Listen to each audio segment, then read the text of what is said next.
Welcome to Rev Up Your Leadership with Hilda Gann, the podcast for forward thinking, proactive leaders who believe in a people centric approach to business. Whether you're an executive, a seasoned manager, business owner, or a novice manager, this show is for those who know that putting people first drives real, lasting success.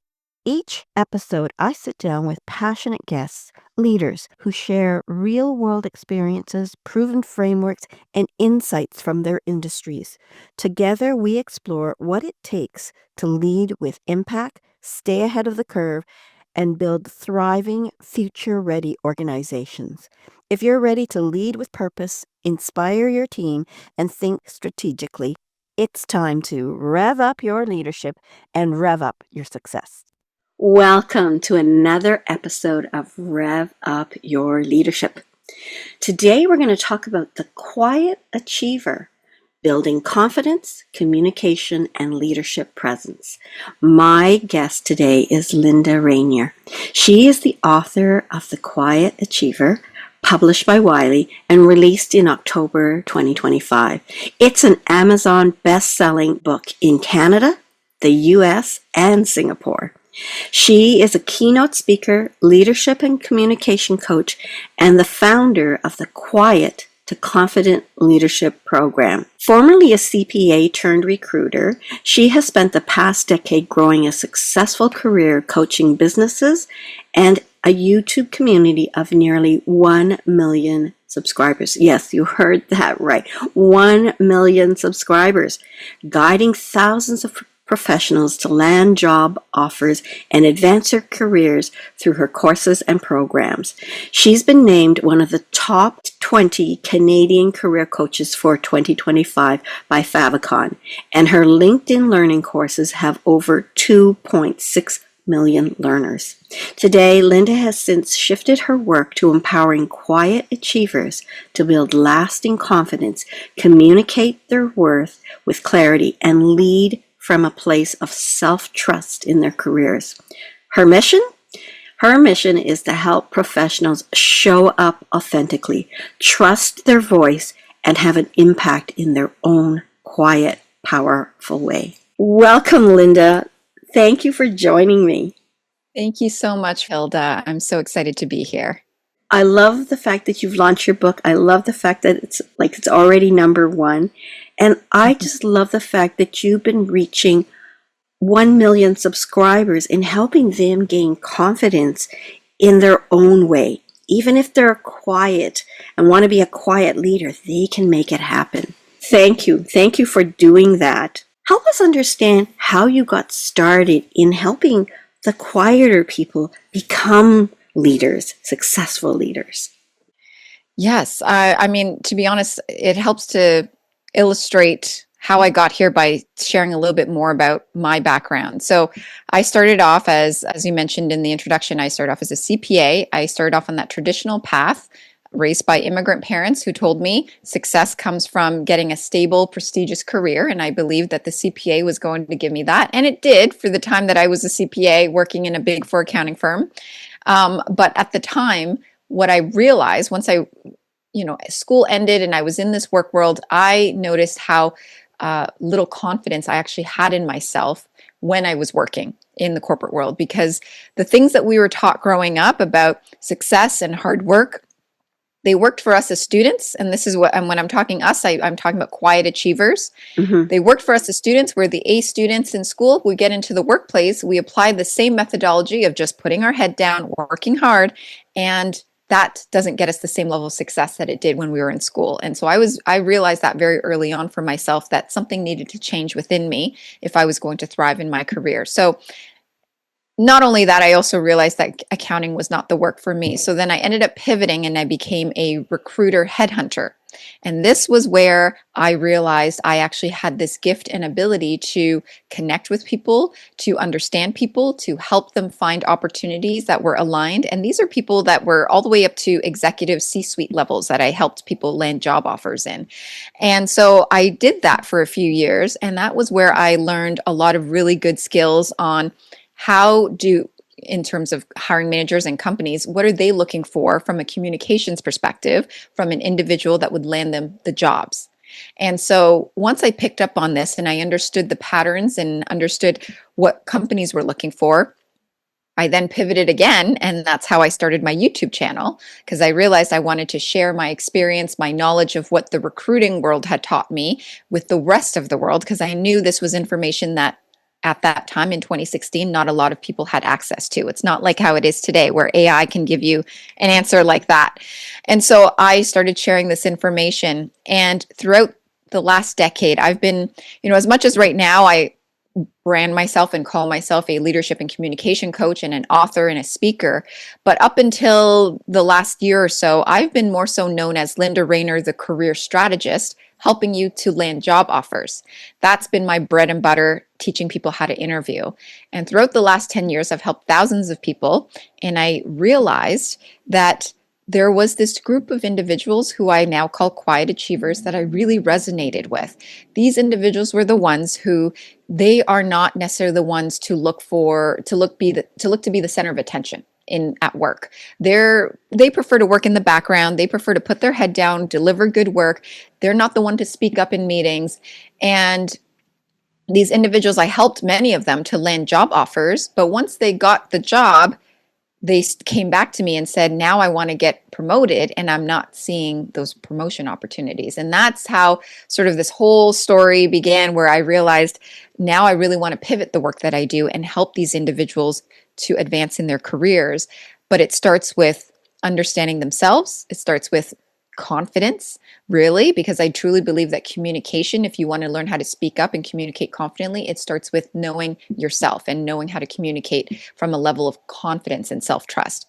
And that then is what sparked the book. The book deal kind of just fell in my lap at the right time, and I wrote the book. And that's now the message that I want to share with the world. And the work that I'm now doing is focusing on helping quiet achievers to advance themselves and their confidence, elevate their confidence so that they can move up in their careers.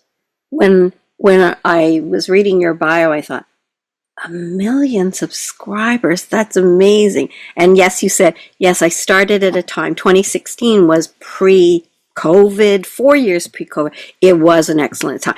But that's not diminishing the number of people you had.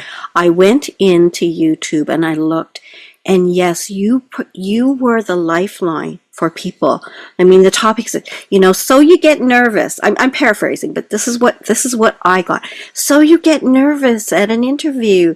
And then you gave tips and strategies. And these are could be 2 minutes, it could be 6 minutes. And this is what people need, right? These are the anecdotes that say, yeah, I could use that. And that little piece of information could help quell the anxiety. I remember over the years when my husband and I had our company, iTrans, we had one VP and he was very successful. I never thought of him as being quiet because, he worked himself up to a VP level and he was a good listener that people really felt connected to him. And then when we started doing assessment tools, it showed that he was more introvert. And I said, really? I never realized that. He says, yes, I am. But I realized early that if I wanted to be a VP someday, I was going to have to come out of that introversion and stretch myself. And introverts are fine. That's not to say that they can't do it, but when they do it, it is more draining. So that then they need their quiet time, their re-energizing time, right? You're smiling. Yes. So I love how you have evolved over the years and you found it yourself. What got you the success early didn't happen to be the thing that could continue that success. So you are that door opener to people to say, yes, I can do this and I want to do this. So how do I get there, right? I want to share with others because there are a lot of leaders who are not quiet achievers. So I want to get you to share what are some of those hidden strengths that quiet achievers have that make them excellent leaders. Yes. I love, first of all, I love that story that you shared about that VP that worked in your company, because that is an excellent example of what I'm hoping the quiet achievers that I work with that read the book as well, they get to this place of understanding that it's not about changing themselves, but it's about expanding themselves and stepping more into a grounded, confident place where they can communicate freely, feel calm, feel at ease within themselves, and be seen as leaders, but still they don't have to change who they are. If they're introverts like I am, I'm a huge introvert. And yes, my energy drains very quickly when I have multiple interactions in a day. So I need to work with my energy. I need to understand myself. And it's really about self-understanding. So when that pivots nicely, I guess, into the topic of the strengths of quiet achievers. So in the book, I actually have it right here. So I'll just Yes, show it please to the share. audience. Yes. But this is the book. It's white and gold, and it's called "The Quiet Achiever: Your Journey to Authentic Confidence." And in the first chapter, the chapter is called "Are You a Quiet Achiever?" And I have 5 key traits that I share with people as to help them determine if they're quiet achievers. And these actually are both strengths, but if they're taken too far, they can also become blind spots. And so the 5 strengths are actually in the acronym QUIET, QUIET. So Q stands for quality. As quiet achievers, not only are they hard workers, but they deliver high quality work. They're always dotting their I's, crossing their T's, making sure that their work is at the best level that it can be. And oftentimes this can become a blind spot in the sense that if they're only focused on quality, they sacrifice their own energy and time, and they're working overtime to deliver.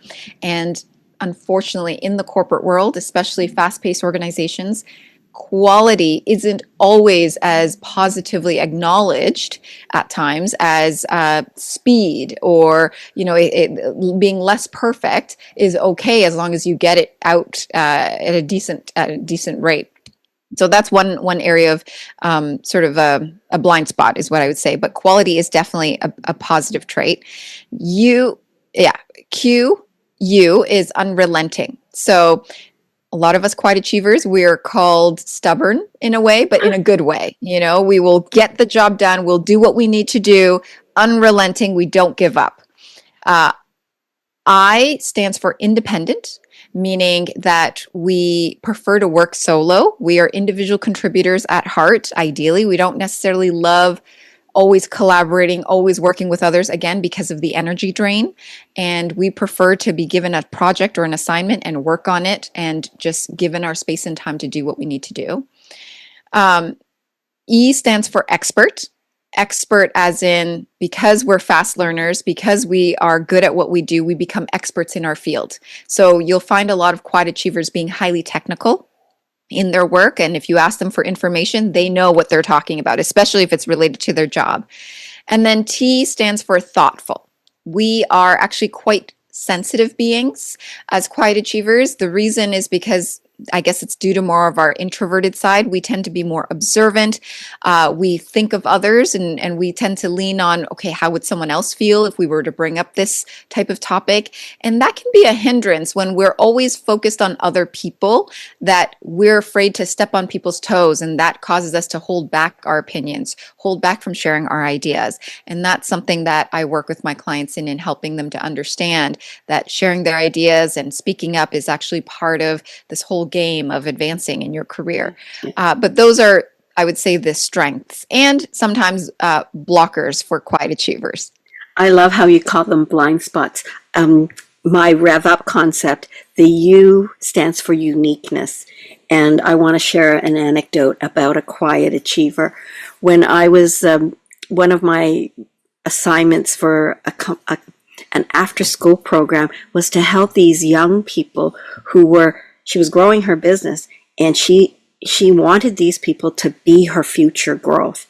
And so we actually decided that we would help them learn how to be managers, even from time management, like from 101 management, right? And she said, and I want everybody to have 6 hours of coaching, Hilda. And I thought, what a gift at the age of 20 to learn more about who you are, your self-awareness. And at the time, I just got my designation in Fascinate certified as a certified advisor. And this really helps you see how the world sees you. And what you're describing about quiet achievers is often the language of mystique. The mystique people who use that language as their primary way of naturally, instinctively talking is that they're more observant. They gather information by listening to people, gathering data. They take their time making a decision because they synthesize all of this information. So here I had this person who was a quiet achiever. Her role model was the office manager who was the go-getter. She was the one that says, okay, we got to do this, this, and this today. You do that, you do this. So she was a very organized, power, decisive person. And she's, I can't be a leader. I can't be a leader. And I showed her her report that showed her she had mystique, she had passion as ways of connecting instinctively. And then when she read that, she says, this is who I am. And I can do it. I can be a leader, and I can be a leader the way I want to be, not the way I think the role model should be. So what you're saying and I'm saying is aligned, is that each one of us has our own unique, distinctive style.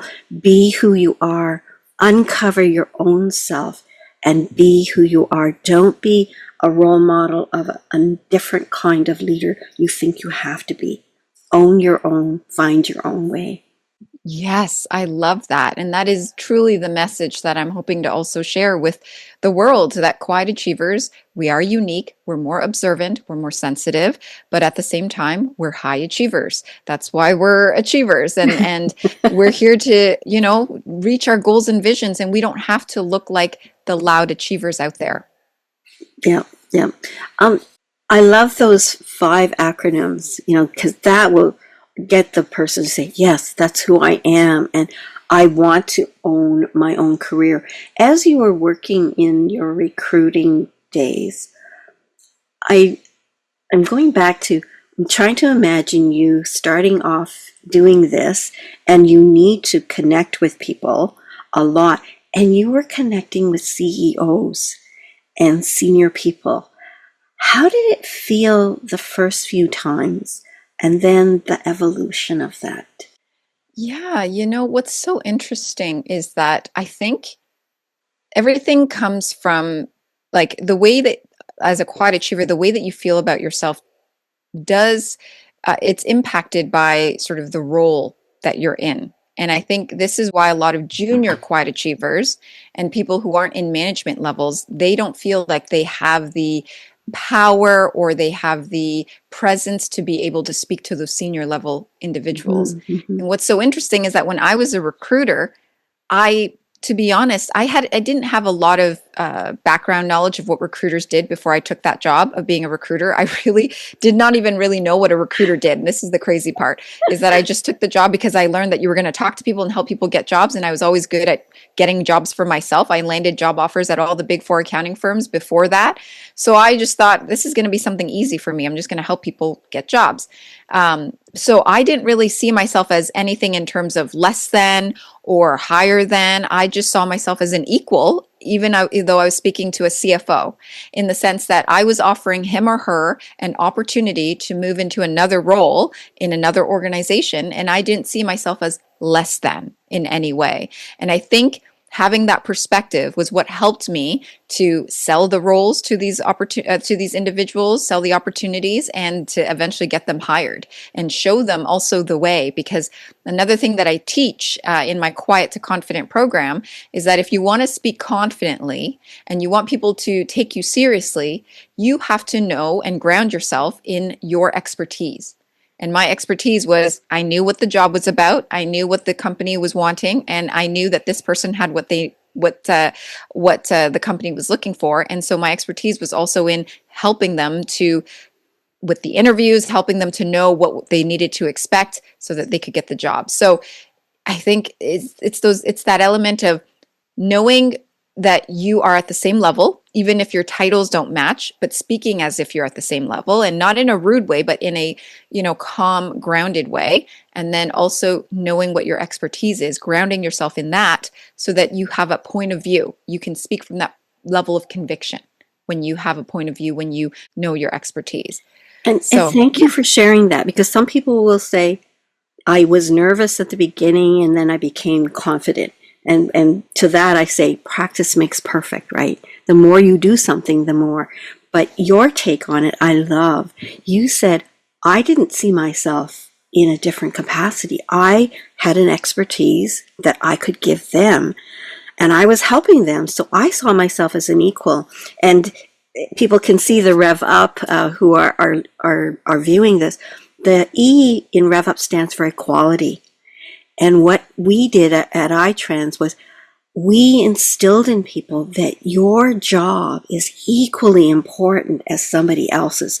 Because without you, no matter what role it was, without you, without that role, our company couldn't do the job of meeting our clients' needs. We need everybody to do the quality work for every role that we have.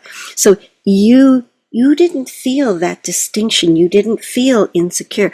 It's mindset, and it's coming with that expertise you have and feeling as equally important to that person. That's going to give you that positive, confident self. So I wanted to validate what you did and reinforce it to those quiet achievers and the not quiet achievers out there. When you feel equally important, this is going to help your confidence, right? yes, love that. I love that. And I'm so glad that you validated that, because this is just something that naturally came to me. And I've held on to since. But the fact that you're teaching that and that's what you advocate makes total sense. I hope you're enjoying this episode of Rev Up Your Leadership with Hilda Gann. Are you looking to build stronger teams, enhance communication, or lead with a people-first approach? I'd love to invite you to a free 30-minute discovery call to explore how we can help you with strategic HR consulting, leadership training, and team and communication effectiveness training. Visit peoplebrightconsulting.com to book your call. Now let's get back to the episode. So I want to now kind of share about your YouTube. And it's not necessarily about the journey. It's about some of the things that you are doing to help other people. But you could also share a little bit about this journey too, because I'm sure some leaders are thinking, should I be out there posting? Should I not be out there posting? And these are people who are leaders, but they're also maybe entrepreneurs and business owners and wondering what they should do. So any feedback you have on YouTube life and some of the content that you are doing that helps quiet leaders. Yes. Well, I mean, I have a lot to say about YouTube because, and I owe a lot to YouTube because, to be honest, it was YouTube that helped me to create a real business. I mean, I started off in 2016. Again, it was a good time to go on YouTube because not everyone was on there. And I put out information that wasn't readily available. And that was all about interviewing and getting a job and things that people needed help on. And by the third or fourth video, I know that it's still, to me, the most watched video. It's called Tell Me About Yourself, how to answer that interview question. It went viral and it has like 20 plus million views.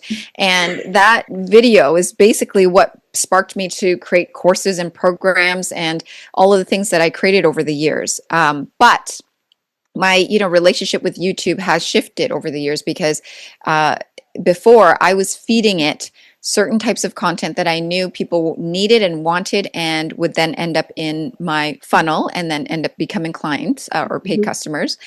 Now the work that I do, the message has shifted and it's no longer about just feeding the machine. It's now for me making sure that whatever I put out there, it is hyper specific and intentional to the audience that I want. In the past, it was all about speaking to the masses. And now it's really about speaking to the quiet achievers that are looking for a very specific transformation, looking for how to go from quiet to confident. And ultimately, hopefully, they become quiet to confident clients in my program. Now, in terms of those who are watching that are business leaders or entrepreneurs that are thinking about YouTube, there's a few things that you kind of have to ask yourself. You have to ask yourself, what is my intention for putting myself on YouTube? Because really, I feel if you don't have an end goal of what you want that audience, where they want you, where you want to take them, then there's really no need to put yourself on YouTube for the sake of it. It's a lot of energy, a lot of time. Mhm. And it really comes down to, are you trying to get them to a specific outcome by getting them into your program, by getting them to buy a paid course? If we're talking about using YouTube as a business tool, then you have to think about, what's the transformation, how am I getting them from where they're at to where they want to go? And so you have to know your audience really, really well. You have to know where they're at, where are they at in their journey, that they have the specific pain points, that they're going to then look you up and find you, and then go down that journey with you. And then the other thing I also would say is that YouTube is really for you if you know instinctively, intuitively, that your voice, your face, your mannerisms, the level of conviction you're going to have is going to resonate with people. And I don't think a lot of people talk about this, but some people, they put themselves on YouTube, but they themselves feel a lot of resistance because they just don't resonate with being on camera. They feel it's an energy drain. They feel like it just does not work for them. And so you can't really force it either if it's not going to resonate with you. Other people, platforms such as Instagram or LinkedIn may be a better fit. I know for me, as an example, I am much better at the long form YouTube videos than I am at creating a 1 minute reel. Truthfully, a 1 minute reel for me does not allow me enough time and space to get my potential clients and my audience really connected to me. I feel that I do a much better job at that when I can sit down and do a 10-15 minute video where I explain a concept thoroughly, where I can share my insights, and then those people end up being the people that stay on, and we develop this sort of relationship, I guess, in a way where they follow me in my journey, and then they go through the process of hopefully joining my programs and reading my book and all of those things. So those are some things to consider. But YouTube has changed a lot as well with the algorithm. If you are not speaking to a specific person and you are speaking to the masses, your videos most likely, they won't really go anywhere, because now YouTube is really focused on making sure that they're sending the exact type of video that you're putting out to the right person. And so if you consistently make a very specific videos that relate to an ideal type of person, and they're exactly the same topics that this person is looking up, then you're going to get more of those people over time. But it's a different game now. I used to be able to put out a video and I'd get so many views because YouTube just blasted it all over the place to everyone under the sun. Now you have to do the work of knowing who your audience is, and then YouTube will then send it to those people, but the view counts are going to be smaller. But at the same time, it doesn't really matter, because as long as they're the right people, then that's really all that matters, because one viewer can become one client, and that, And it's interesting, some people who have a high number of subscribers, they say, you just never know. Something you say, it sticks, and others it doesn't. And once you know what sticks, you kind of use that as, okay, that resonates. And it was funny, on a Friday afternoon, right? I saw something, and it was about terrible leadership, bad bosses, the kind that yell at you. And it just hit my hot button. And so I went on to say, yes, this is it. Why do people do this? Our role as leaders is a privilege. Maybe that's my servant mentality. Our role is to make their lives better. Wouldn't it be nice if you worked in a place where people love what they do and love where they work? So the leader is the pivotal person in this. And if they can uplift and motivate people, it results in building trust, building engagement. And so this is my passion. So I went on for quite a few paragraphs ranting. And then I went on and I made supper, and then, what? 700 viewers? What? And it didn't stop. It just kept going and going. I thought, well, so much for ranting on a Friday afternoon. So you just never know when you're going to reach people's hot buttons. But it was a post. It was a repost. But it hit my hot button, and then it went, I forget how many I had. It was like I kept checking, and every time I kept checking, it was like growing like crazy. But it was a right message, because let's face it, bad bosses they should not be tolerated anymore. And Mhm. unfortunately, some organizations don't have the courage to tell those people this will not be tolerated. So that's Yes.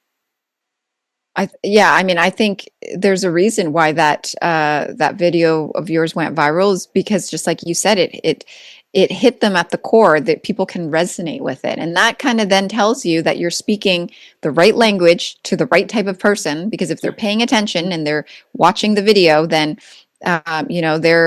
they're aligned with what you have to say. And so yeah, bad bosses. I mean, we can have a whole conversation about that. But yeah. yeah. So you talked about basically your avatar, finding who the clients are that you want to connect with, and then speaking to them. Share with us what your ideal client, who you're trying to reach and help, is. Yes. So I truly believe that we, in a way, are our ideal clients because we've lived a certain storyline, we've walked certain footsteps that no one else can say that they fully, no one else can replicate in many ways. And at the same time, however, the life lessons that we've learned, the things that we've gained, the knowledge that we have, they can be imparted to the people who are similar to us. And Mm-hmm. that is where I feel that's when our work, I mean, for me as a coach, becomes the most natural because I'm speaking to a person who is pretty much just a few steps behind me, someone that I can guide and lead and move forward. And that then becomes the easiest work. And so, when we're talking about ideal client is looking at this individual and seeing, okay, where was I maybe 10 years ago, maybe even 5 years ago or 15 years ago, Yeah. that I know I can guide them and help them see the next, bit of future that they have for them over at least the next few years, guide them forward. And so for me, what have I struggled with? I've struggled with my own confidence. I grew up not being a very confident girl. I was always seeking for validation, seeking approval from my parents, seeking acknowledgement and recognition. And that's why I was a high achiever. I was that A student and always looking to achieve, achieve, achieve. Even when I started my business as a career strategist, it was all about how much money can I make? How many clients can I get? How many houses can I buy? Like it was this sort of like mentality of like, what more can I acquire, and achieve? And eventually that all came crashing down. Life hit me in the face when I became a mom, and I went through my whole journey with my husband going through a health challenge, and he's now deemed a miracle. But life shook me to the core where I realized what is most important. The most important thing is how I feel on the inside, and that I feel calm and confident and at ease on the inside. And a lot of the clients that I work with, they feel the way that I felt before, where it was constant anxiety, constant worry about what other people think of me, Mm-hmm. constant fear of doing the wrong thing or saying the wrong thing or making a mistake or creating an image that doesn't show success, fear of being vulnerable.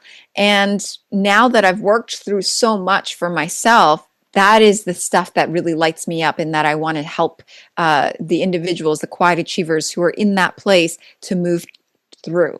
And so for me, I say it's under the guise of communication, but I know when I get to work with these clients, the clients in my Quiet to Confident program, I'm actually taking them on a much deeper journey.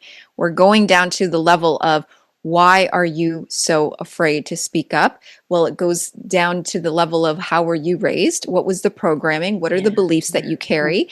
And working through that to the level of, now, okay, now show me the techniques, Linda. Show me the framework. Show me the structures on how I can communicate more confidently. And I see the transformation in them. I see them feeling more at ease within themselves. And they tell me within just a few weeks, wow, I feel so much more calm. I now have clarity and direction in how I'm going to run the next meeting. I'm able to converse with my colleagues much more confidently, with my manager.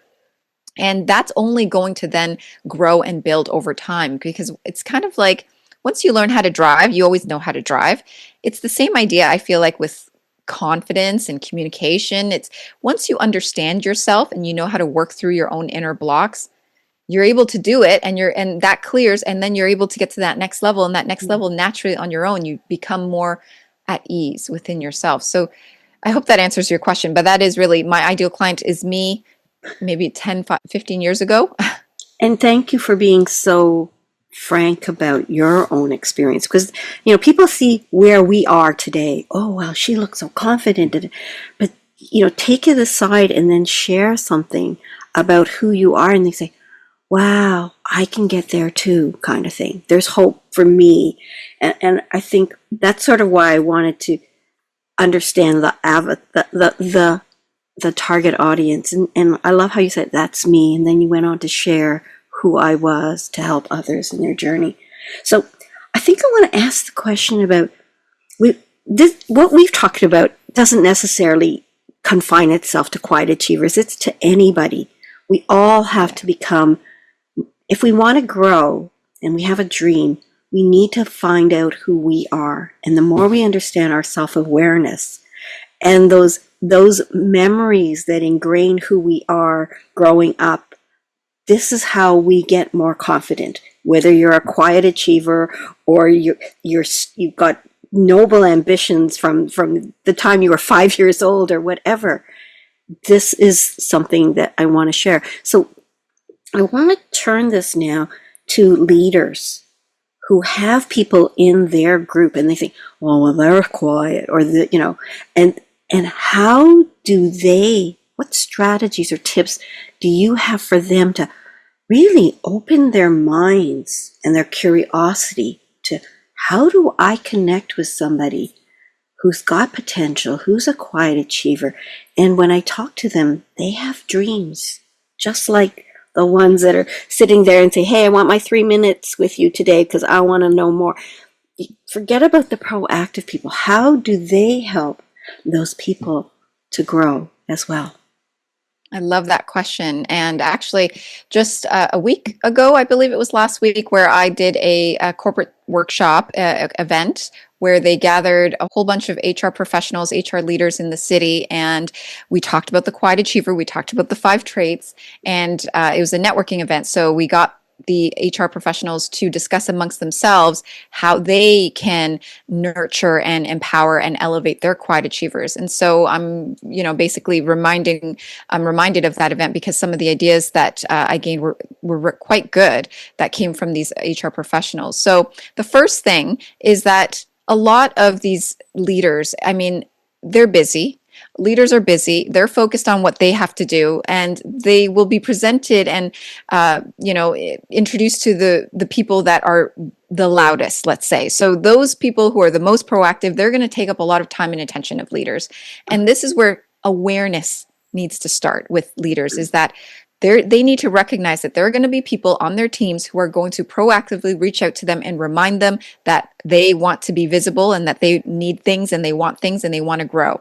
But the leaders themselves, they need to also bring in a level of awareness to acknowledge and understand that not everyone on their team is going to do that. And they can't necessarily expect the quiet achievers to naturally do that on their own, because the truth is they won't. Exactly. And if they're the leader needs to do a little bit of that initial probing, nurturing of the quiet achievers. So they need to understand, first of all, the 5 traits of quiet achievers. If they can identify the quiet achievers on their team, that's a great start. Then from there, it's a bit of a different approach on how you lead them. Quiet achievers, they want to feel valued. They want to know that the work that they're doing is recognized and appreciated. That's the biggest thing that's going to drive a quiet achiever and get them to work and do the things that the company needs them to do, and do it at a great high level. And if they're not feeling that acknowledgement and that recognition and feeling appreciated, it will be very easy for these teams to lose these quiet achievers. They'll just move on to find another opportunity where they think they're going to get that. And so the leader themselves, one of the suggestions was actually setting aside sort of like a program or a method or a protocol where in the performance reviews, they are making sure that they are addressing sort of and talking to the certain areas that quiet achievers would want to be addressed. It's not just about performance, because their performance is good. Usually the performance reviews, oh, your work is great. And then they think that everything's all good. But it's really about acknowledging them for the things that normally aren't always acknowledged. So I see that you've been, putting a lot of reflection time in terms of analyzing this area, or I see that you have been, working in the background and really getting things done, and I appreciate that. So it's really bringing out and acknowledging them things for the things that many leaders overlook. Oh, that's just expected that you are doing those things, but quiet achievers want to be acknowledged for how much they're putting in. Another example could be the biggest thing is that if leaders just learned how to communicate to quiet achievers in that way, in their meetings, in the one-on-ones, and even just giving one sentence, one phrase, saying something that acknowledges and shows the appreciation, that's really going to boost the confidence of quiet achievers. And it's the understanding piece, just knowing that the quiet achievers aren't naturally going to always be front and center, that they're sitting in the background, but they're contributing at a very high level. Yeah. I really, I know you're asking for tangible tips, but I think the biggest thing is the awareness. And I think a lot of leaders don't recognize the value of quiet achievers the way that I feel they need to. This is why I wanted to share that, because I want the leaders to start thinking. And it doesn't take a lot. It really doesn't take a lot to be a leader that looks at all the different nuances of different people. And I think every leader should have on their list, I will talk to each one of my team quietly about their future. Even if it's a 20-minute, once a year, twice a year, ideally.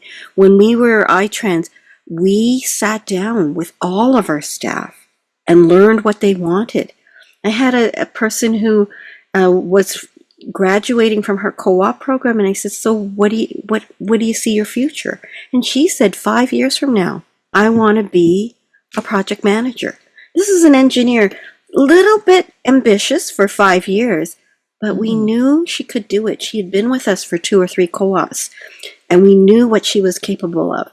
And by the time we gave her these target little stretch and grow opportunities over the 5 years, I remember calling her in and say, okay, we've all talked about it, all the executives, and I tended to like to be the spokesperson, so I got to share. And I said, if you ask us whether you're ready, the answer is yes. And then she said, what was I thinking?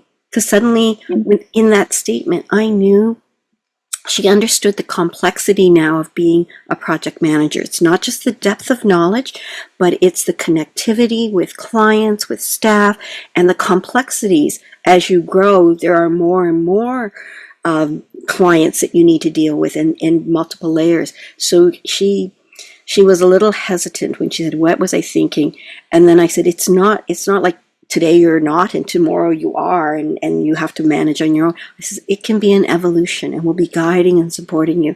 And I essentially said, okay, go home for the weekend. This job will be ready when you are ready for it, and you tell me. If it's now, great. If it's 3 months from now, 6 months from now, great. She came back Monday and she says, I'm ready. I'm ready. Oh. And I said, don't worry, we will guide you, we'll support you along the way. And it's just love that story. Oh, love that. Would you say that she was a quiet achiever too? She was one of those that would check in with us regularly, but in some ways she was quiet. But she she was ambitious, and I wouldn't say it in a negative way. She had goals. She had goals personally. She had goals, professionally, and so she was determined. And we created an atmosphere where it was open. So even the quiet people would not say, oh, I can't go and talk to the boss or anything. They knew that there was this openness to just having a conversation. So it wasn't intimidating or whatnot. I love that. It sounds like you really did a great job of nurturing an environment as leaders that brought forth all the different types of achievers in your company, rather than having quiet achievers feel as though they have to stay small in the corner. Yeah, and I was so excited to have you come on, Linda, because you wrote this book. Because over the years, I'm not a quiet achiever; I'm an extrovert, but I understand and I appreciate, and I want to help people find their potential. So that anecdote that I gave earlier about the person who thought she had to be like the office manager, and then to see her light up and say, I can do it. I can be a leader on my own terms with who I am. And she owned her quiet achiever Oh, state. So yeah, I get joy when I see all the different people achieve what they're hoping to be and stuff. We could talk all oh, day, and I know I wanted to talk a little bit about your book. Do you want to share a few minutes of what you're hoping the book will provide for people? Maybe a little story of how you decided to write the book and a bit of that journey?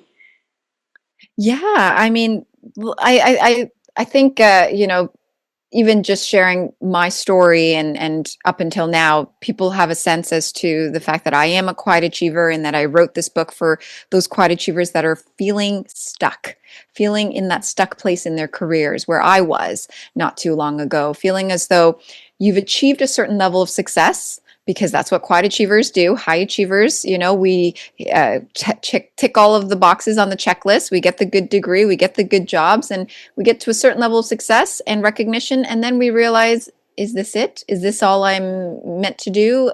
Should I keep going towards the promotion just because I feel like I should? Or is there something else within me? And that something else, if they're feeling that way, it can be the fact that they feel like as though they're shifting. There's something new within them that wants to emerge. There's a new version and more elevated version of themselves. And that's what the book is here to the intention of the book is here to do, is that I really walk people through the journey to authentic confidence, which is the subtitle, which is ultimately getting down to the root level of what fears you're carrying, what fear-based beliefs you're carrying that are holding you back from stepping into that authentic, confident, grounded version of yourself. And that will then unleash and help you to be able to communicate more confidently, to show up in a more grounded way, to feel at ease around others, whereas in the past you might have shrunk, you might have been afraid. It's really about getting people to feel comfortable and at ease within themselves so that they can show up in the most powerful way in their careers and in their lives. I hope that answers your question, but that's the premise of the book. The truth is, I'll tell you this. This is fun. This is a story related to the book. Is when I first wrote the book, I purely thought it was going to be about helping professionals get promoted. And I ended up writing 5 chapters, and I had nothing. And you're supposed to write 10. I was supposed to write 10 chapters at least. 5 chapters in, and I was like, that's all I can write about. There's nothing more. And so I went to my publisher and I said, I can't write about this one topic of just getting promoted. It has to be so much more than that. And my heart at that point was really calling me to speak at a deeper level, to write at a deeper level. And so I ended up erasing all 5 chapters, starting over from scratch. We extended the publishing date, and that's what the book is now. And it really is not just getting you promoted, it's really getting you to step into the authentic, confident version of yourself. I feel our conversation, I feel your book isn't just for quiet achievers, because even those confident, bold looking achievers have a quiet uncertainty. So Yes. this is the kind of book that, what you've talked about, what we've talked about, is this book isn't just for quiet achievers. It's for all of us who have a quiet achiever inside that isn't confident and not sure. And I encourage people to read it, because it's not just for one set of people. It's for all of us who have dreams and hopes and really need to examine our own self-awareness. Yes, I love that. Thank you. You're That is welcome. true. What's next for you, Linda? Yeah, We're only my a month, not even a month out of the book launch. So what's next?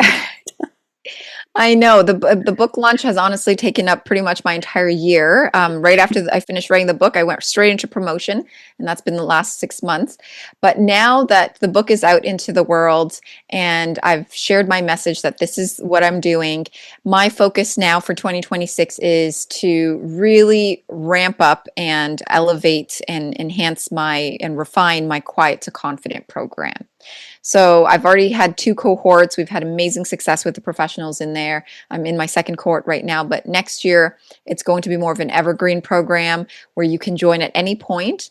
And it really is for those who identify as quiet achievers, who are struggling in their careers in the sense that they're seeing their coworkers get promoted, they're getting feedback from their boss that they need to speak up more. They recognize that when they're in meetings, their voices freeze up, they aren't able to communicate an idea or share, and they know that that's going to hinder their chances of advancing in their careers. And they know that their career is not necessarily on the line, but if they're high achievers, they want to achieve their goals and dreams, and Quiet to Confident will help them to get there. It's really a program where I take them through that transformation of going from fearful, uncertain, insecure in yourself, in your voice, to then being able to show up with clarity, with confidence, with a sense of comfort and composure at work. And that's going to, of course, extend into their lives. So that's really my focus for next year, is all about Quiet to Confident, getting people into the program, helping people with these transformations, and getting them to grow in themselves and in their careers. I can just see the value that you're going to do for these people who say, I'm worth it. I'm worth the investment. I gotta do this. So thank you for sharing that. And so the next question that flows from that is, how do people get a hold of you? Yes, I mean, there's many ways. If people want to get a taste of what I teach and what I offer, I mean, YouTube is my main platform, like we talked about, and I will be putting out, right now I've had a lot of videos that are sort of this style interview podcast videos that I've posted on there, but starting in 2026, it will be much more transformational based type videos where I'm showing you how you can go from quiet to confident. So there's going to be a lot of content related to that. So my YouTube channel, that's Linda Raynier, Raynier. Otherwise, you can find me on any other, LinkedIn, Instagram. I'm on those platforms. But at the same time, if you want, and if the book resonates with you, then I would say order my book, The Quiet Achiever. It's available basically anywhere where books are sold, the major retailers. Amazon obviously is the easiest. In Canada, Indigo. In the US, Barnes and Noble. I have an Audible version where I narrated the book, which was a fun experience, and I love doing that. If people prefer audiobooks. So the book, The Quiet Achiever, or my website, lindaraynier.com, or my YouTube channel. I mean, you can really find me anywhere, in a sense. Just Anywhere, Google my name. everywhere. Well, thank you so much, Linda. We've had such a wonderful conversation. I hope we've uplifted quiet achievers and given them their confidence that they need, or help them move towards their confident self. And for leaders to listen to become aware of the quiet achievers in their own team and how they can make a difference in their lives. So thank you so much for being my guest today. Oh, well, I appreciate you inviting me and having this conversation. It was so fun. So thank you for having me, Hilda. You're welcome. And to those of my viewers, give this a big thumbs up. This was an amazing conversation with Linda. And if you haven't already, subscribe, and you can get so many other interesting conversations with people on a variety of topics that will help you rev up your leadership. Have a great day, everybody. Thanks for tuning in to Rev Up Your Leadership with Hilda Gann. Be sure to like, comment, and subscribe to our podcast on YouTube and Spotify to stay up to date with our latest episodes. For more leadership and HR tips and strategies, and to learn how you can create a people-centric workplace, visit our website at peoplebrightconsulting.com.